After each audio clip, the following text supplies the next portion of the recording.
Hanım hocam ne çocuk tanerim dağ yaşay.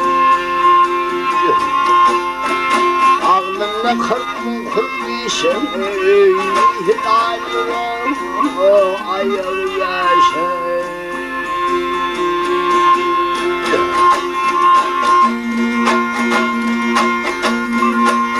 İran'da ısını bir dağ var, İlkin ağızdan bir yalvar. 360 ayın var, her ayın yarım yaşay.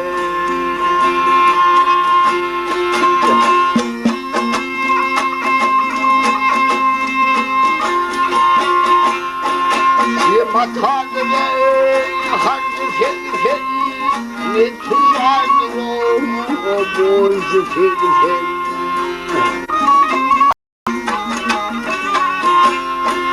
Ne kaladır bu su felfene mavali etmiş o bağlaşay bağlaş.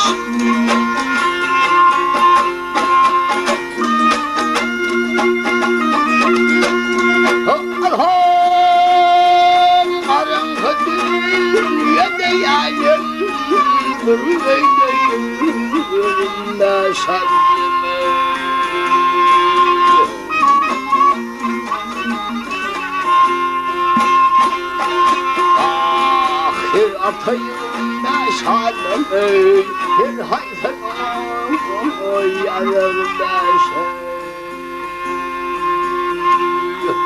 Bakın birinin alan bir yanır düşerli divan. Ay tehvan tutuğun keyvan karasının ağır yaşay ağır yaş.